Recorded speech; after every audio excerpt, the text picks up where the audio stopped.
Hola, Hola. aquí estamos en la teología sinvergüenza, teología queer feminista que hace fluir la justicia. Amén.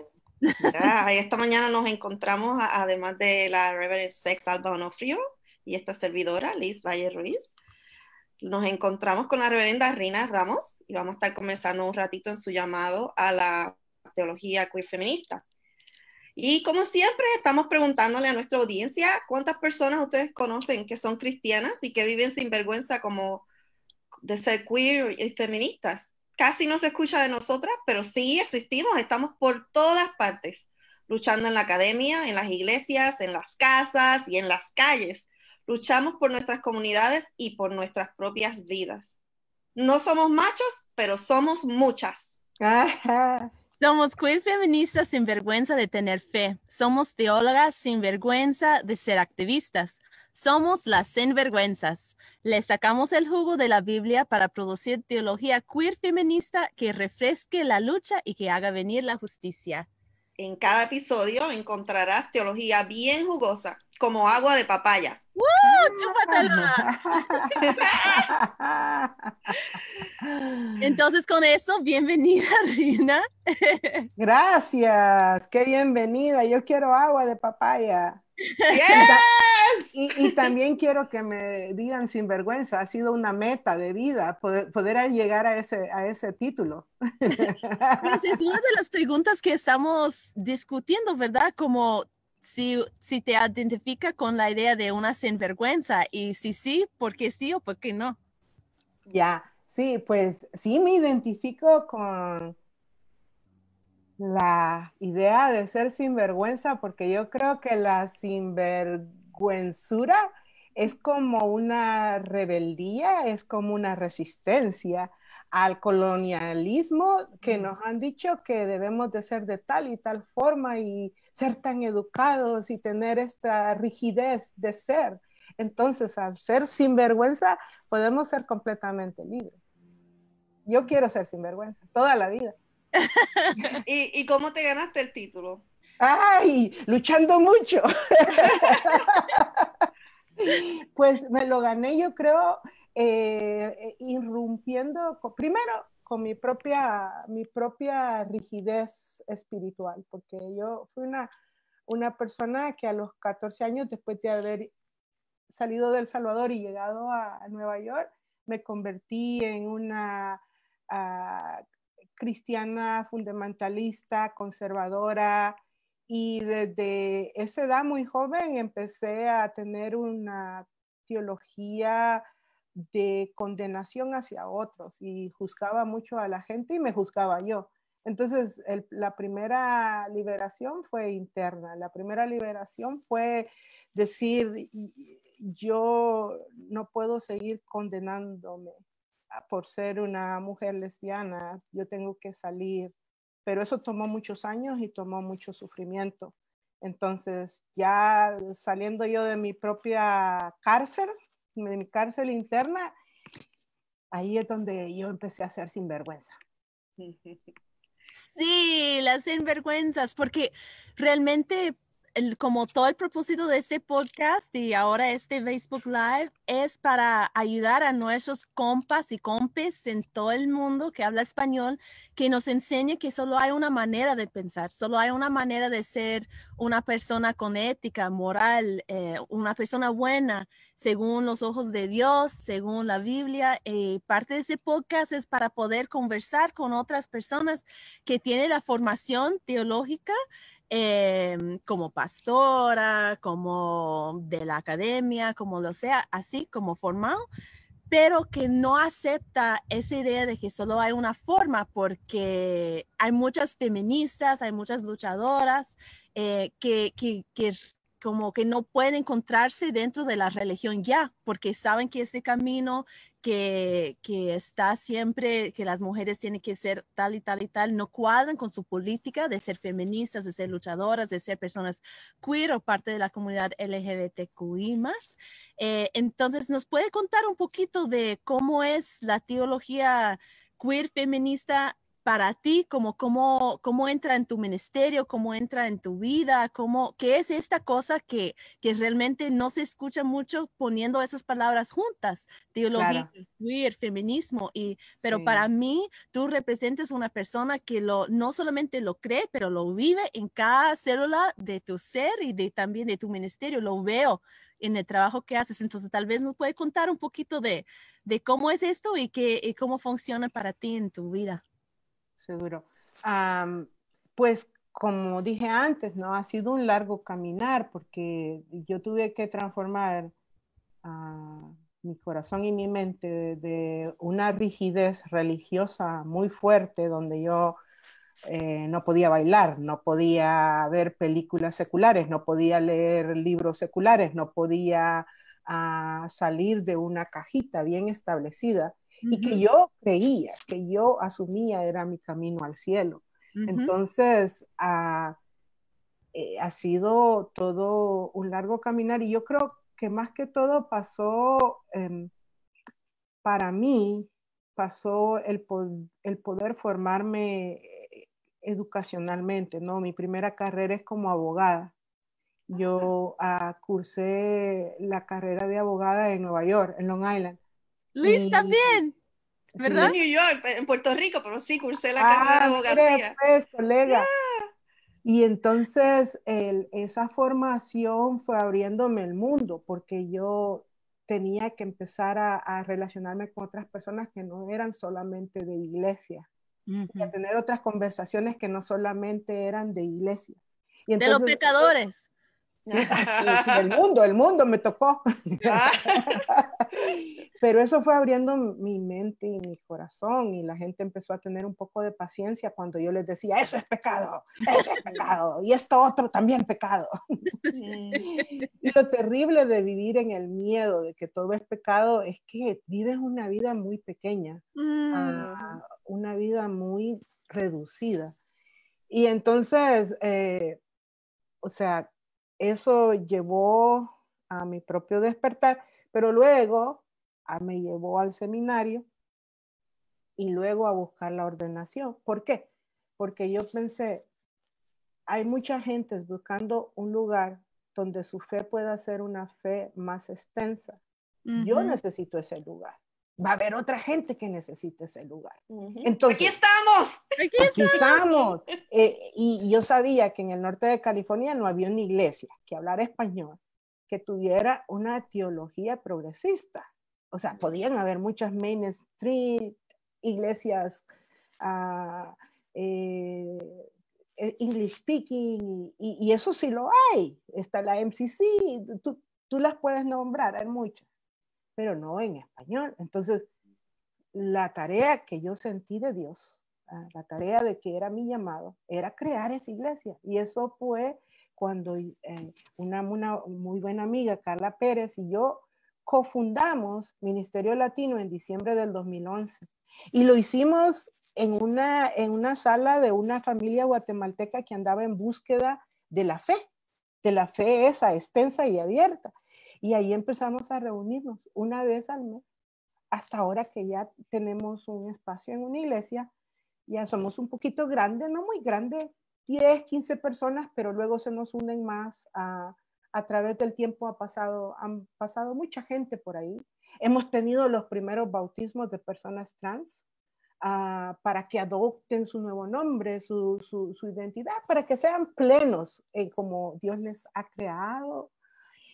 Y de ahí nace, pues, de la misma necesidad personal, ¿verdad? De que yo necesitaba ese espacio y yo sabía y estaba convencida que habían otros necesitando ese espacio. Entonces, con el respaldo de la Iglesia Unida de Cristo, la UCC, fui ordenada en mayo del 2012 y desde entonces he estado en esta creación que reclama no solo los derechos de la mujer, sino que los derechos del ser humano a ser pleno, a ser genuino, a vivir en autenticidad con quien somos, porque qué cosa más grande es que uno pueda verse al espejo y saber quién es esa persona que está ahí y que no sientas que hay alguien falso, ¿no? Ujú. Ajá.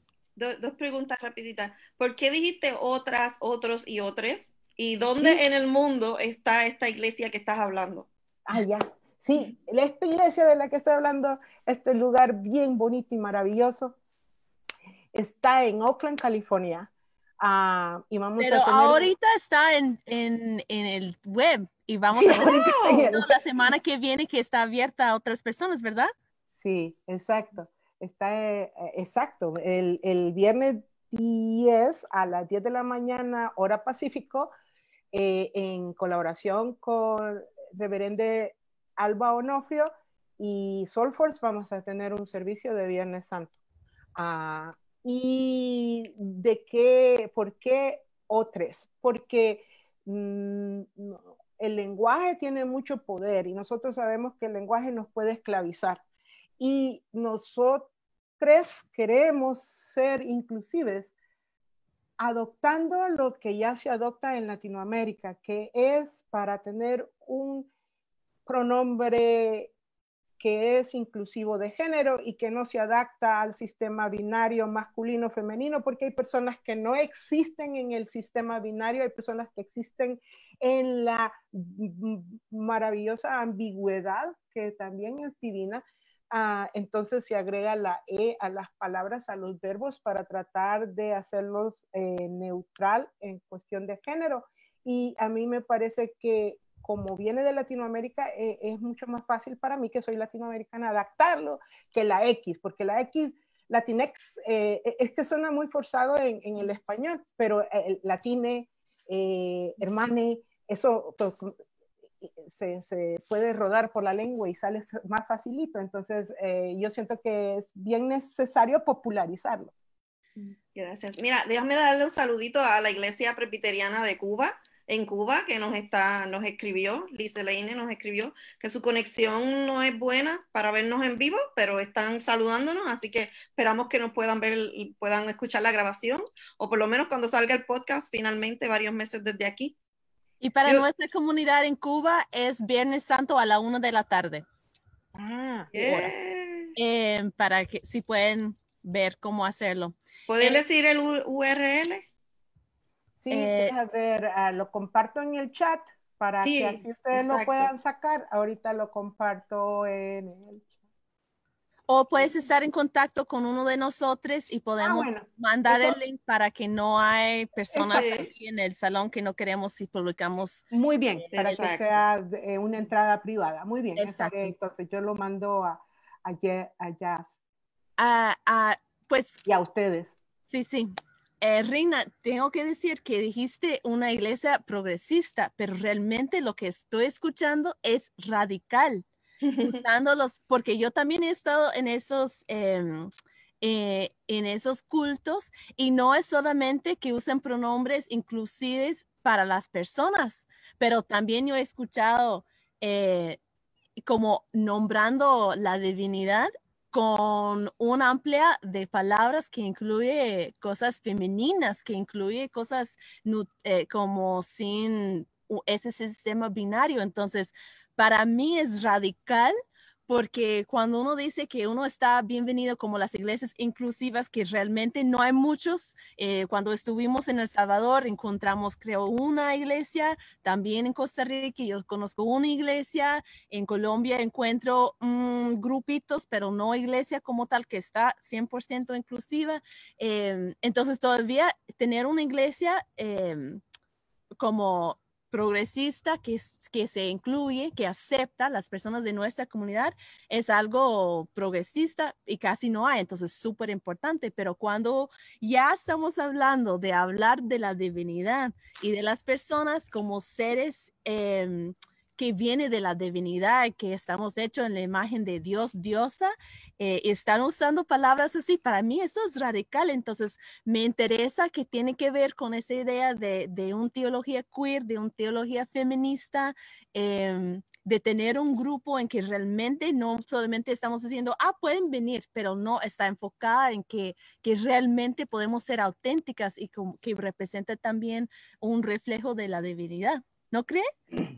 No, yo creo que tienes toda la razón. Quizás estamos siendo con Ministerio Latino un poco modestes y humildes, pero sí, pero qué bueno que nos llames radicales, porque sí, bueno, y Jesús era un radical para sus tiempos, por eso es que no lo quisieron las autoridades religiosas, porque Jesús estaba hablando de crear reino del cielo en medio nuestro, y creo que la gente ha interpretado eso como que el cielo es algo distante. No, nosotros debemos de crear el reino de Dios, lo que se parece al cielo aquí en nosotros. Y sí, es que bueno ser radical, porque entonces pues podría ser que estamos siguiendo los pasos de Jesús al ser radicales, porque el amor que Jesús nos enseñó trascendía etnia, trascendía género, porque cuando Jesús se pone a hablar con la mujer samaritana en el pozo de agua le dice, pero los judíos y los samaritanos no se llevan entre sí. Ahí le estaba diciendo, estás cruzando una barrera de etnicismo. Y luego, cuando lo ven los discípulos hablando con una mujer, están sumamente sorprendidos. ¿Por qué? Porque en los lugares públicos los hombres, las mujeres no podían hablar. Entonces, esa enseñanza es radical. Esa enseñanza dice que podemos pasar esas barreras que nos han enseñado que son prohibidas, porque nuestro mismo hermano Jesús lo hizo.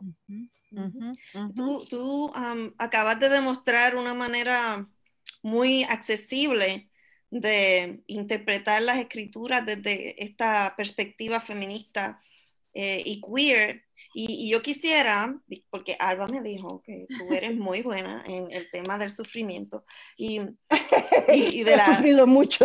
Sí, no, pero esta idea, mi pregunta tiene que ver con la idea de que la teología liberacionista pues es una cosa como allá arriba de los académicos, de los que han estudiado mucho, y bueno, cómo eso se hace llegar a la gente. Y más tengo curiosidad porque tú viviste, ¿no? En El Salvador, tienes esa memoria y todavía al día de hoy las personas de los Estados Unidos que van a visitar países en Centroamérica lo miran con un romanticismo de, wow, esa gente tanto que sufre, pero tan felices que son, ¿verdad? Y entonces ahora que estamos nosotros viviendo una pandemia global, que hay mucho sufrimiento de otro tipo en medio nuestro, pues se hace un poco relevante la idea del sufrimiento, aunque es bien diferente una situación de la otra, ¿no? Claro. Entonces, cuéntanos de tu experiencia directa, ¿no? Con el sufrimiento, cómo tú lo asocias con la teología liberacionista latinoamericana, pero más que nada, cómo eso ayuda en la lucha de las personas activistas que nos están viendo. Monseñor Óscar Arnulfo Romero, que es ahora santo en El Salvador, dice que la justicia muerde solamente a los pies descalzos. ¿Qué quiere decir esto? Que las personas por el sistema opresor, capitalista, que están en pobreza, siempre están a la orilla, siempre están en el sufrimiento mismo, pero no es porque la pobreza les va a dignificar o porque les va a dar el cielo más rápido, es porque los sistemas son opresivos. Entonces, ¿qué se desarrolla a través del sufrimiento? Se desarrolla la creatividad, se desarrolla el deseo de sobrevivir, porque el deseo de sobrevivir es tan humano como respirar, entonces se desarrolla el deseo de lucha. Y eso es lo que hace a las comunidades más marginadas resilientes y ser luchadoras. No es tanto el sufrimiento por sí, sino es porque les toca sufrir y entonces hay que sobrevivir. Mi experiencia creciendo en El Salvador de los 80, cuando la gente se levantó el pueblo se levantó para acabar con la represión militar, es que yo tuve la gran suerte de tener un papá que era guerrillero. era un papá que estaba viviendo en clandestinidad. Y entonces, cuando él llegaba a visitarnos, porque ya no vivía con nosotros, él me sentaba y me decía, yo estoy luchando porque en El Salvador el niño pobre que quiere soñar ser doctor pueda ser doctor. Y yo tenía 8 años, 9 años, y estas ideas me parecían, o sea, yo lo escuchaba, pero no las entendía en sí, pero él estaba luchando por algo que nos diera igualdad. Y entonces yo pude ver que la lucha por aquel que sufre vale la pena unirse a la revolución, vale la pena hacer algo. Lo pude ver tan de cerca por mi papá, por los tiempos, por tener una madre también que era muy solidaria. Nosotros, mi mamá es enfermera y cuando hubo toque de queda en El Salvador, que la gente no podía salir porque los militares rondeaban toda el área a las 6 de la tarde, todas las tardes, mi casa se convertía en clínica de mi vecindario. Las personas que no podían ir por el toque de queda al hospital venían a mi casa, tocaban la puerta y mi mamá los curaba en la sala de mi casa. Entonces, el poder ver que la solidaridad, el acompañamiento, puede ayudar a sanar un poco el sufrimiento, han sido lecciones de vida que yo he tenido la suerte de ver con mis propios ojos. Como decías, la teología a veces la quieren elevar a niveles de, si a mí me preguntan cuántos libros he leído, yo creo que son bien poquitos. Incluso en el seminario leía 2 páginas y trataba de hacer mi paper y ya, ¿verdad? O sea que no podría hablar de los grandes teólogos, pero de lo que yo sí puedo hablar es de la fuerza de la fe, la fuerza que tiene la gente cuando no le queda otra alternativa que luchar. Cuando no queda, yo le pregunto a una amiga mía que se unió a la clandestinidad a los 14 años. Ella tenía 14 años, somos contemporáneas, y ella se unió a la clandestinidad para luchar en las montañas en El Salvador. Y le digo, pero ¿usted cómo tomó esa decisión tan grande a los 14 años? Y me dijo, porque no había alternativa, porque si no nos mataban. Y había que morir luchando. Entonces, yo creo que a veces el sufrimiento no tiene alternativa, pero la lucha y la revolución sí es una alternativa. Sí, es que como hemos sido, yo tuve la suerte de estar contigo, Rina, en la visita que organizaste para la canonización de señor Romero. Y como tuvimos la oportunidad de estar con la comunidad y muchas con las mujeres trans y los hombres trans, pero más que nada ha sido las mujeres trans que ha estado luchando de una forma que para mí representa una inspiración, y es de eso que ellas llegaban diciendo que no hay otra opción más que luchar, porque son nosotras que estamos en medio de toda guerra en ese momento. Entonces, ¿nos puede contar un poquito de eso y cómo para ti apoye o no apoye la iglesia, la teología, y la teología, como que es posible dentro de una teología queer feminista, liberadora? Un poco de la situación para las personas que nos están viendo que tal vez no sabe tanto de qué está hoy en día. Nuestras hermanas trans están al frente de la peor de las discriminaciones, especialmente en sociedades tan patriarcales como las son las sociedades de países latinoamericanos, donde el macho es macho, la mujer tiene cierto rol, y no es como aquí, que los machos somos muchas, como lo dicen ustedes, sino que cada persona tiene establecido un rol que seguir. Al formarse una sociedad tan patriarcal, donde desde las imágenes de poder siempre es un padre, la persona transgénero está como revolviendo eso de una forma que la sociedad, uy, se alarma, oh, ¿qué va a ser de nosotros si solo no, si existe otra cosa que no sea hombre y mujer? Por Dios, es la vida misma y es la historia misma. Esto no es nuevo. Esto no es nuevo. Ha existido por la historia, a los eunucos. Ha existido por la historia de que tenemos seres tan divinos que tienen toda una combinación, que no tienen que ser una cosa o la otra. Como Entonces, Jesucristo, Dios y hermano, ¿verdad? exactamente, qué lindo, no lo había pensado, eso me lleva, jaja, te lo voy a copiar para algún sermón. Ah, yes. Copiando de otra En persona. conjunto. De otra persona. Haciendo teología en conjunto. Es una teología en conjunto, exacto. Entonces, una de las cosas que ha pasado en los 2 últimos años del Ministerio Latino es que nosotros hemos estado caminando a la par de personas trans que están buscando asilo en Estados Unidos, que salieron en las caravanas LGBTQ de países como Honduras, como El Salvador y Guatemala, y que al llegar al área de la bahía hemos logrado alcanzar para caminar junto con ellas y poder ser un poco de alivio.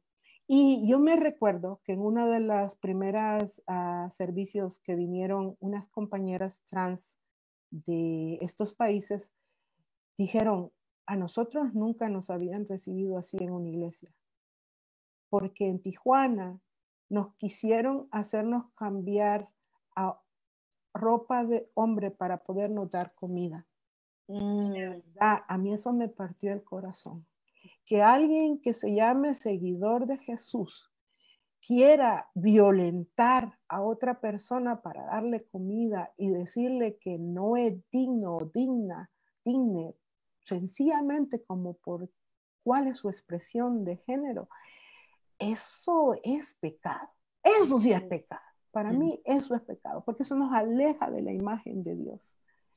Y para mí que ellas se encontraran en la iglesia haciéndose sentir bien recibidas, incluso se agruparon juntas porque yo creo que así se daban protección, pensando, ¿qué nos irá a pasar en esta iglesia? ¿No? Y habían tenido una mala experiencia. Pero para mí poder brindar un espacio donde la persona se sienta amada ¿qué más muestra de que estamos siguiendo el evangelio? Eso tendría que ser, es sencillo. Yo creo que lo que pasa es que complicamos tanto el mensaje de Jesús, lo elevamos tanto, que lo hacemos algo tan intocable, cuando eso puede ser un diario vivir, la forma en que vivimos y la forma en que expresamos el amor. Sí. Hablando de esto, como ya estamos casi cerca de Pascua y estoy escuchando mucho en esos momentos del sufrimiento, regresando un poquito al tema de sufrimiento, como sufrimos como Jesús sufrió, como ese ejemplar de es el Jesús que estaba en la cruz, que estaba sangrando, que está muriendo, que estamos enfocados. Entonces, hemos hablado, Rina, un poquito antes de cómo es a veces en las iglesias o la teología tan enfocada en la sangre de Jesucristo, que olvidamos que eso no es la meta no es el sufrimiento. ¿Podrías hablar un poquito de la teología de Jesús para ti? Como ya hablamos un poquito del revolucionario que era para su tiempo, pero ¿qué de este sufrimiento de la sangre, que hablamos tanto de la sangre de Dios? Yo creo que queremos hacer de la vida de Jesús una telenovela. Que nos gusta el drama. Es que mi esposa me lo dice a cada rato porque ella es japonesa, es mezclada, su madre es estadounidense y su papá es japonés y ella nació en Tokio, pero ellos son muy reservados en sus emociones, así que cuando ve a este volcancito que soy yo, ¿no? que explota, que le sale toda la latinidad, ella dice, Dios mío, ¿dónde te enseñaron eso? ¿Quién te educó? Y me educó una comunidad que siente las cosas a flor de piel. Y entonces yo creo que por eso, queremos estar como romantizando, haciendo romántico el sufrimiento. Entre más sufrimos, más buenos somos. No, el sufrimiento es una condición humana, lo dicen los budistas, ¿no? El sufrir simplemente es un hecho que va a pasar en la vida de los seres humanos. Cómo respondemos al sufrimiento es lo que nos causa o más o menos sufrimiento. Pero el sufrimiento en sí no nos hace más buenos o más santos, es una condición humana. Y yo creo que yo me recuerdo que cuando llegaba la Semana Santa, mi abuelita, que era muy católica, le encantaba ver todas, pero yo digo todas las que salían, las películas de La Pasión de Cristo, y el momento donde le pegaban los clavos, era contadito, era como que ya era timing, perfect timing. Mi abuelita empezaba a llorar y a sumirse en dolor y en dolor, y como que le gustaba, o sea, y qué mórbido, ¿no? Que nos gusta el sufrimiento como por una necesidad de sentirnos más buenos. Entonces yo no creo que eso nos reivindica, nos redime. El sufrimiento por sí no es que nos va a hacer más bueno, pero la forma en que lo sabemos sobrellevar, eso puede ser parte de nuestra espiritualidad. Cómo podemos entenderlo como una condición en donde la gracia de Dios puede entrar. A mí el sacrificio de Jesús me parece que fue una ejecución política. ¿Por qué? Porque estaba yendo en contra de un imperio y estaba yendo en contra de las autoridades religiosas, porque su mensaje era muy inclusivo y estaba dado a los más pobres de esa época. Entonces su sufrimiento no fue sufrir para enseñarnos a sufrir. Su sufrimiento fue la lucha a veces nos duele.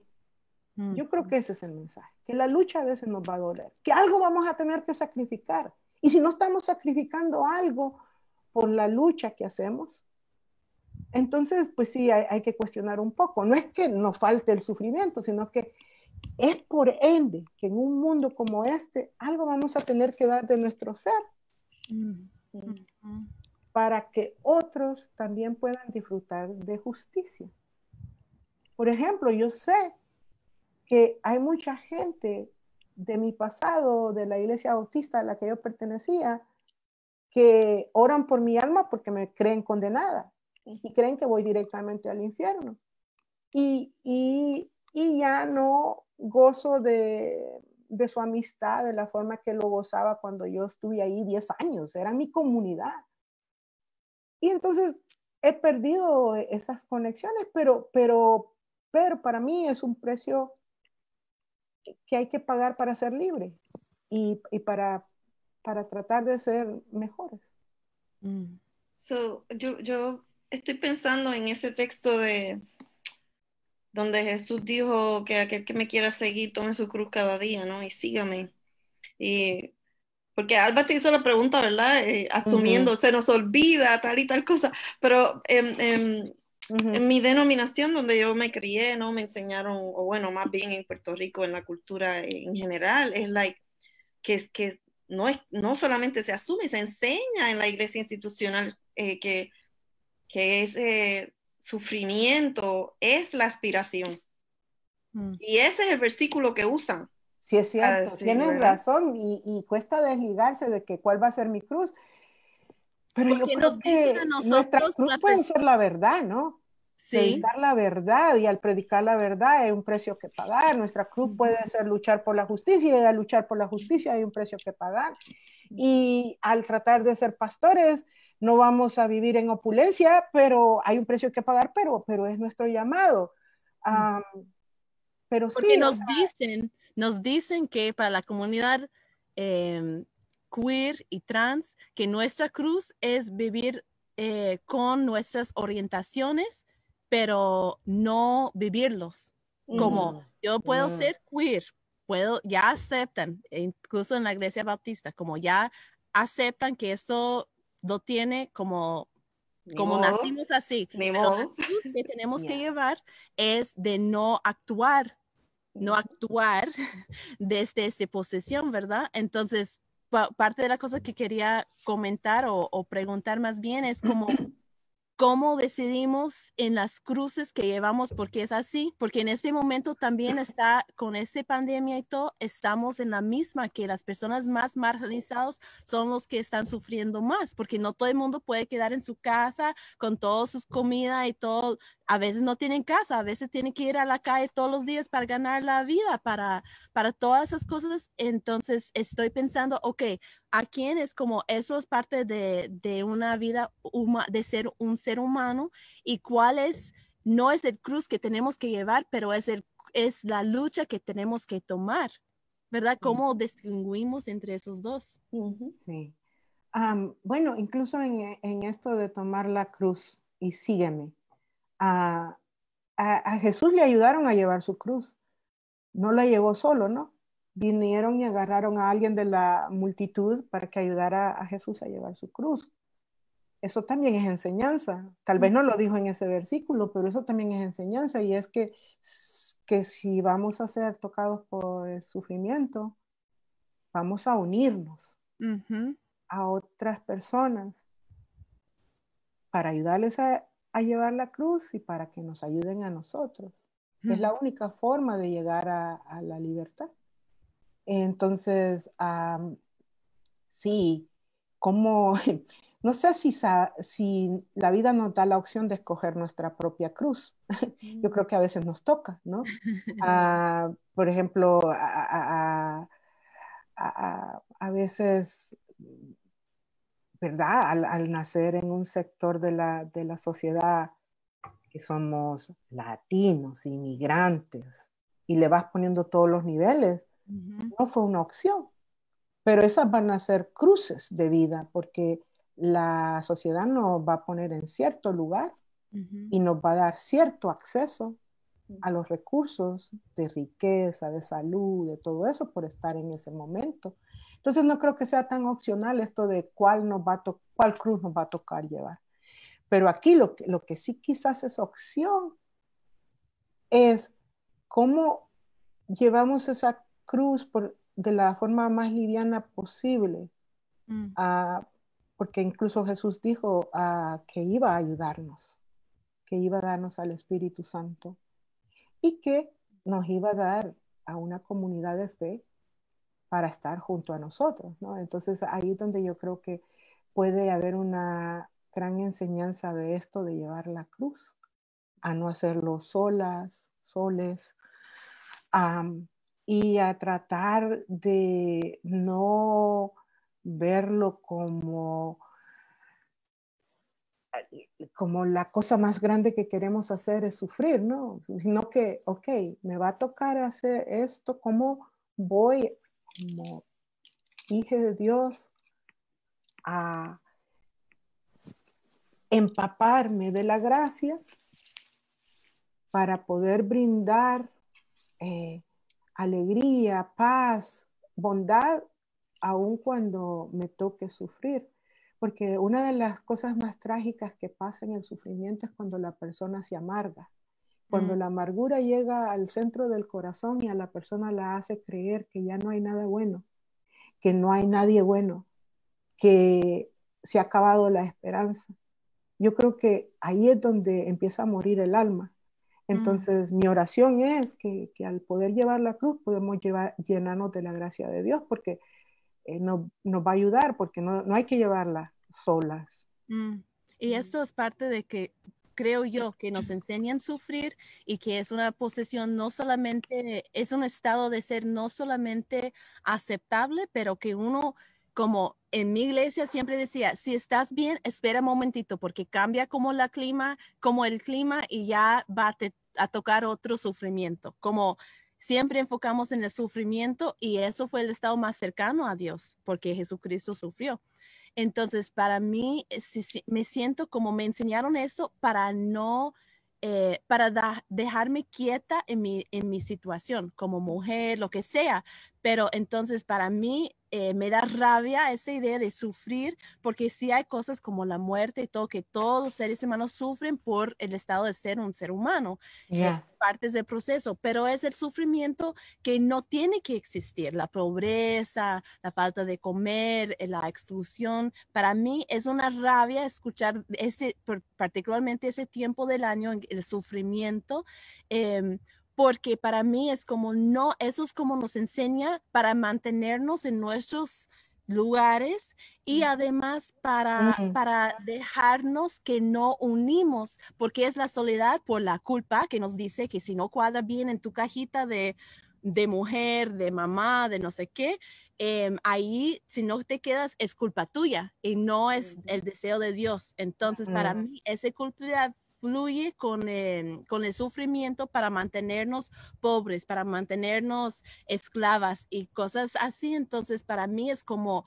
me enoja tanto porque es eso de sentir sola, porque yo no quiero compartir mi pecado de querer no ser mamá, por ejemplo, o mi deseo de ser pastora, aunque soy mujer, aunque soy una persona bisexual, ese tipo de cuestiones. Entonces, para mí es que me frustra tanto esa idea de sufrimiento porque siempre va como de mantenerse, pero para mí me ha enseñado la liberación y las luchas feministas y queer que no es así, como solamente de salir de closet a veces nos ayuda a sentir como no estamos soles.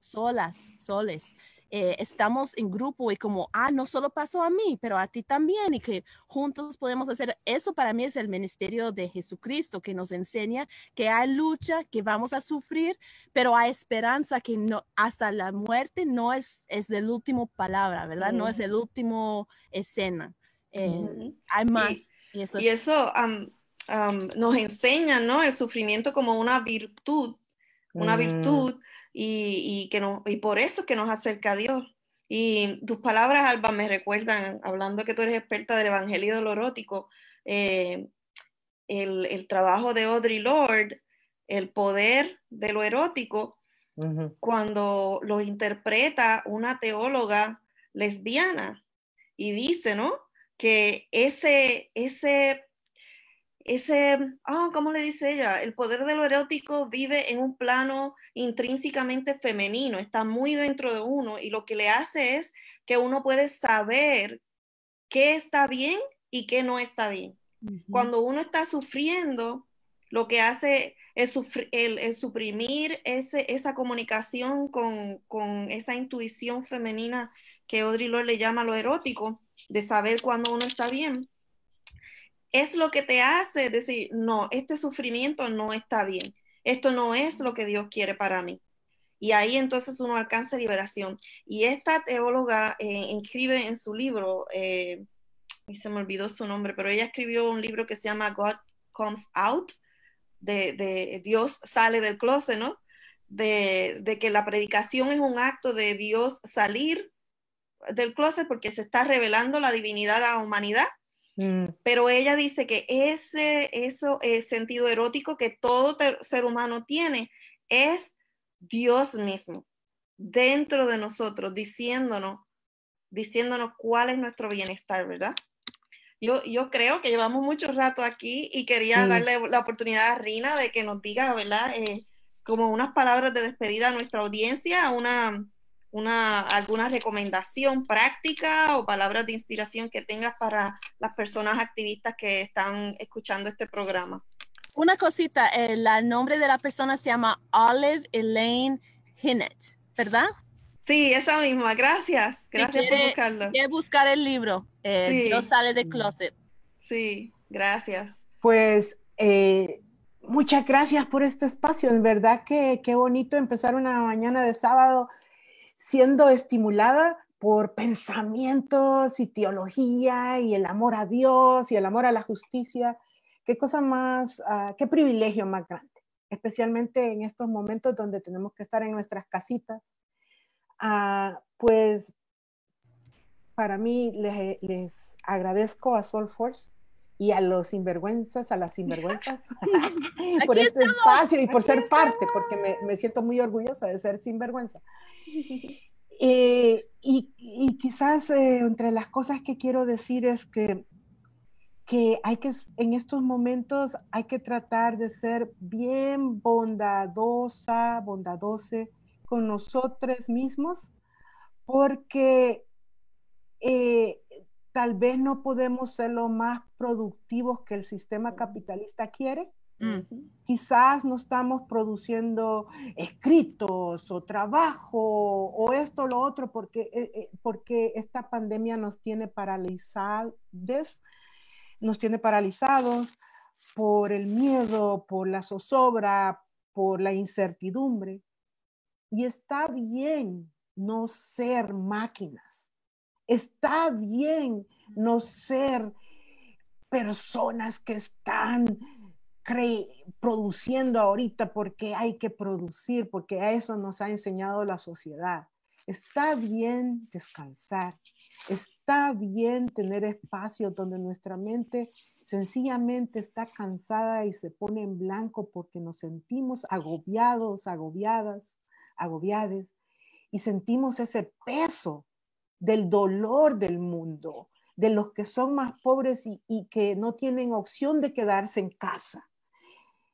Y que podamos darnos ese espacio para sentir. Porque una de las cosas que a mí me está preocupando, y por mí misma también, es que queremos hacer tanto y resolver tanto, porque se nos ha enseñado a hacer, a resolver. Y es que hay que entender nuestra limitada humanidad. Y entenderla y amarla, no solo entenderla y ya nos cruzamos de brazos, no, hagamos lo que podemos hacer. No estoy diciendo que no hagamos lo que podemos hacer, pero que entendamos nuestras limitaciones como seres humanos, que no podemos llegar al dolor de todo el mundo, pero que podemos dar paso a la gracia de Dios, que es más grande que nuestro entendimiento, de que va a haber su solidaridad mundial y que podemos confiar en la bondad de mucha gente para que haya pan sobre la mesa de mucha gente que no tiene pan, para que haya cobija donde hay frío, que podemos ser, como dice la oración de San Francisco de Asís, instrumentos de su paz, que donde haya odio pongamos amor, que donde haya guerra llevemos la paz, donde haya dolor llevemos alegría, y que podamos descansar en Dios para que Dios nos use, pero que no estemos pensando que somos máquinas que debemos producir, porque estos momentos, si algo nos está enseñando, es que debemos de parar esa marcha loca de querer ser maquinitas, que debemos de descansar, que debemos de ir hacia adentro, reflexionar y esperar en Dios. Ahí lo tiene nuestra audiencia. Es hora de resistir el sistema capitalismo sin vergüenza ninguna. Le damos saludos a Charlotte. Charlotte le envió, dice, saludos, bendiciones, mi querida reverenda Rina. También creo que se pronuncia Gibi Cruz Suárez. Dice, saludos desde la ICM de Cuba. Gracias por este espacio. Yo también quería agradecer a todo el grupo de Ministerios Latinos para compartir la pastora con nosotras y invitarles de nuevo al servicio de Viernes Santo, 1 de la tarde para los que están en tiempo de Cuba, en el este de los Estados Unidos, y 10 de la mañana, ¿verdad, Rina? 10 de la mañana de hora de California y los que están al otro lado del continente. Vamos a tener música, vamos a tener oración, recogimiento y una palabra del Viernes Santo que es liberadora. Sí, que no sea capitalista y lleno de sufrimiento solamente. Solamente, sí. Yo tengo una pregunta más antes de que salimos y estamos preguntando a todos cuáles son los ancestros, los ancestres, cuáles son como de sangre o de cultura, de teología o secular, de quiénes eres.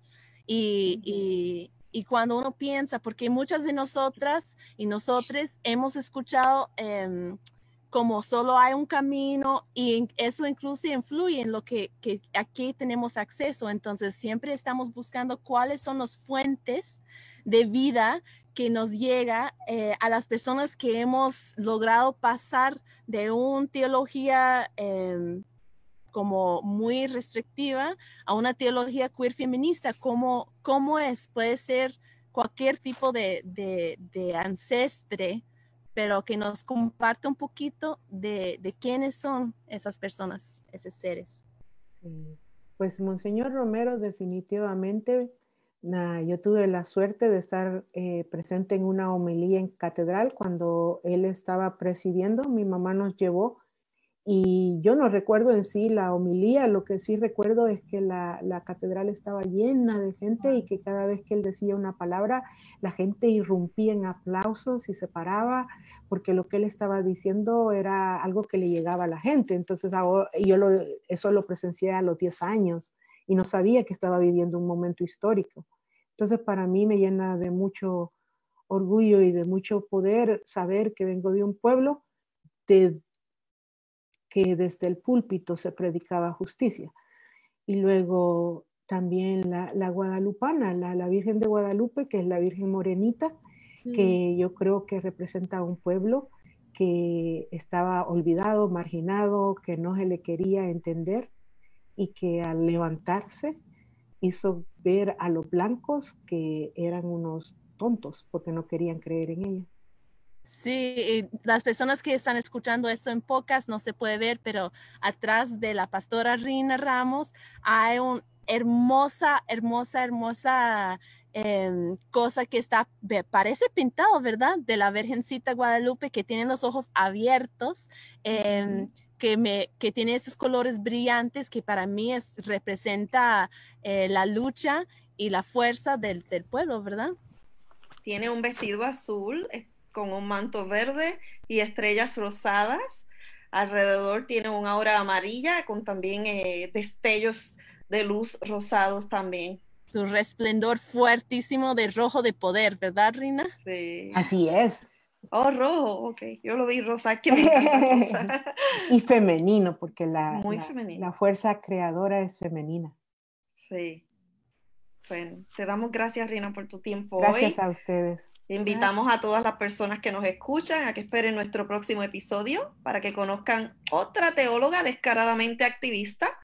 Somos las Sinvergüenzas. Yeah. ¿Eres tú una de nosotras? Yeah, sí. También les invitamos. En las redes sociales, @tíos sinvergüenza en Instagram y Facebook. Puedes apoyar este podcast. Soulforce.org es la organización que está patrocinando esto y que puede hacer una donación. También nos puede hacer comentarios, hablarnos de qué quiere hablar, de los temas que interesa y compartir este episodio con otras personas a más si es algo que piensa que puede ser liberador para otras. Sí, y también déjenos en los comentarios lo que usted le enseñó la iglesia institucional o su cultura sobre lo que es el sufrimiento y cómo lo que aprendió hoy en este programa le cambió o no le cambió lo que piensa, o como usted misma, encontró liberación, cuáles fueron sus ancestros que le ayudaron a cruzar ese paso de ver el sufrimiento desde otra perspectiva. Un abrazo a todos. Bye. Chao, chao, chao. Bendiciones. Los digitales en la época de la pandemia.